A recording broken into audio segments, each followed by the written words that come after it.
नमस्कार. गुलाबजाम बघा किती रसरशीत झाला आहे. पाक आतपर्यंत मुरला आहे. मस्त झाला आहे. परफेक्ट प्रमाण व परफेक्ट पद्धत वापरल्यामुळे हे ज्युसी रसरशीत झाले आहेत. ही गुलाबजामची नो फेल रेसिपी आहे. रसरशीत, मऊसूत आणि न फुटणारे गुलाबजाम बनवण्यासाठी खवा कसा घ्यावा, मिश्रण पटकन एकजीव होण्यासाठी काय करावे, मैद्याचे योग्य प्रमाण किती असावे, तेलात गुलाबजाम विरघळू नये म्हणून काय करावे हे व्हिडिओत सविस्तरपणे सांगितले आहे.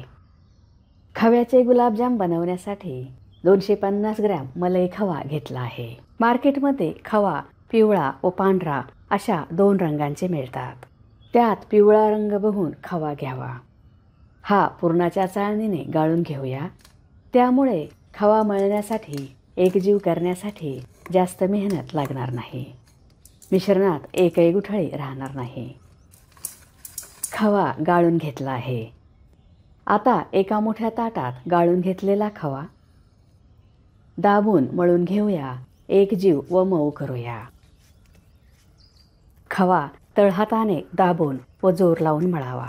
त्यामुळे तो एकसारखा होतो. खवा मळण्याची ही स्टेप फार महत्त्वाची आहे. हलवाईचे सर्व सिक्रेट्स तुम्हाला ह्या व्हिडिओत बघायला मिळतील. असे मळून घेतल्यामुळे गुलाबजामच्या आत न मुरलेला मिश्रणाचा गोळा राहत नाही. गुलाबजाम एकसारखा होतो. वरचे साल निघत नाही. गाळून घेतल्यामुळे हा फक्त 2 मिनिटे मळून घेतला आहे. तरीही तो एकजीव झाला आहे, मऊ झाला आहे. आता खव्यामध्ये घालण्यासाठी 4 मोठे चमचे मैदा घेतला आहे. हा थोडा थोडा करून मिक्स करूया.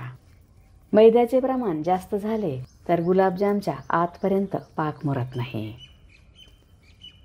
पुन्हा उरलेला मैदा घालूया. मिश्रण दाबून व जोर लावून मळूया. कधीकधी खव्यामध्ये पाण्याचा अंश कमी असतो किंवा जास्त असतो. त्यामुळे मैदा थोडा कमी किंवा थोडा जास्त लागू शकतो. तुम्ही चॅनलला सबस्क्राईब केले नसेल तर सबस्क्राईब करा. बेल आयकॉनवर क्लिक करा. त्यामुळे तुम्हाला नवीन रेसिपीचे नोटिफिकेशन्स मिळतील. व्हिडिओ आवडल्यास लाईक करायला विसरू नका. मैदाही व्यवस्थित मिक्स झाला आहे, एकजीव झाला आहे. एका वाटीत अर्धा छोटा चमचा बेकिंग पावडर, त्यात 1 छोटा चमचा पाणी मिक्स करूया. बेकिंग पावडर पाण्यात मिक्स केली तरच ती व्यवस्थित मिक्स होते. ही बेकिंग पावडर मिश्रणात ओतूया. पाव छोटा चमचा वेलची पावडर व्यवस्थित मिक्स करूया. बेकिंग पावडर अवेलेबल नसेल तर फक्त 2 चिमूट बेकिंग सोडा वापरू शकता. बेकिंग पावडर किंवा बेकिंग सोडा ह्यांचे प्रमाण जास्त झाले तर गुलाबजाम तेलात विरघळतात. त्यामुळे प्रमाण चुकू देऊ नका. खव्याचे गुलाबजाम चवीला खूपच छान होतात.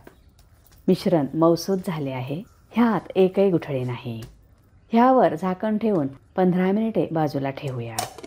आता गुलाबजामसाठी पाक कसा बनवायचा ते बघूया. कढईत 1.5 कप पाणी, 2 कप साखर. साखर फक्त विरघळून घेऊया. ही विरघळली आहे. गुलाबजामचा पाक पातळच असतो, एकतारी नसतो. बोटाला पाक चिकट लागत आहे म्हणजेच पाक तयार आहे.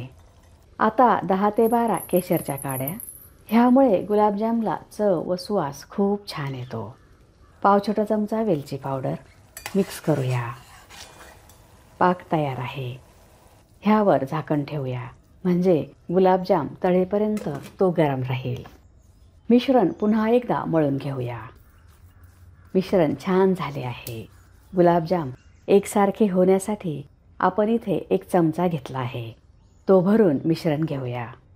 गोळा अशा पद्धतीने दाबून गोल करूया. त्यामुळे गुलाबजाम तेलात विरघळत नाहीत. हा गोळा आता एवढा आहे. तळल्यावर तो दुप्पट होतो व पाकात मुरल्यावर तिप्पट होतो. मिश्रणावर एकही क्रॅक नाही. हा एकसंध झाला आहे. त्यामुळे गुलाबजाम फुटणार नाही. ह्या पद्धतीनेच सर्व गोळे करून घेऊया. कढईत तेल गरम केले आहे. त्यात थोडेसे मिश्रण. तुम्हाला तूप आवडत असेल तर तुपात तळू शकता. मिश्रणाला हळूहळू बुडबुडे आले आहेत म्हणजेच तेल मध्यम गरम आहे. तेल असेच गरम पाहिजे. मिश्रण तेलात विरघळले नाही म्हणजेच गुलाबजामही तेलात विरघळणार नाहीत. ह्यात गुलाबजाम सोडूया. गॅसची फ्लेम लो आहे. तुमचे गुलाबजाम कढईच्या तळाला चिकटत असतील व फुटत असतील तर नॉनस्टिक कढई वापरा. गुलाबजामचा आकार तुमच्या आवडीनुसार लहान मोठा करू शकता. अशा पद्धतीने तेल हलवल्यामुळे गुलाबजाम फुटत नाहीत. गुलाबजाम सतत हलवले तर रंग एकसारखा येतो. हे लो फ्लेमवरच तळावे, नाहीतर ते आतून जाळीदार होणार नाहीत व त्यात पाक मुरणार नाही. हे तळण्यासाठी वेळ जास्त लागतो. गुलाबजाम तळून वर आले आहेत म्हणजेच आतून जाळीदार झाले आहेत. रंग छान आला आहे. हे तळले आहेत. पाकात घालूया.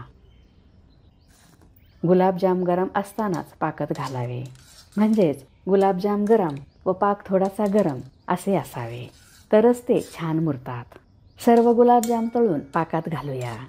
3 ते 4 तासांसाठी हे असेच ठेवूया. त्यामुळे गुलाबजामच्या आतपर्यंत पाक मुरेल. 4 तास झाले आहेत. एकही गुलाबजाम फुटला नाही. ताटात गोड पदार्थ वाढायचा असेल तर असे रसरशीत व टेस्टी गुलाबजाम नक्की बनवा. सण, समारंभ, छोट्या मोठ्या कार्यक्रमासाठी, बर्थडे पार्टीसाठी हे सर्वांनाच आवडणारे गुलाबजाम नक्की बनवा. हे बघताच कळत आहे की हे खूप सॉफ्ट गुलाबजाम झाले आहेत. एकदम मुलायम झाले आहेत. हे खूपच रसरशीत व मऊसूत झाले आहेत. गुलाबजाम पाकाने गच्च भरला आहे. एक तोडून बघूया. खव्याचे गुलाबजाम मऊ लुसलुशीत झाले आहेत. पाक आतपर्यंत मुरला आहे. तयार आहेत सॉफ्ट मुलायम खव्याचे गुलाबजाम. तुम्हाला जर माझा व्हिडिओ आवडला असेल तर लाईक करा, शेअर करा, सबस्क्राईब करा. बघत रहा शांभवीज किचन. धन्यवाद.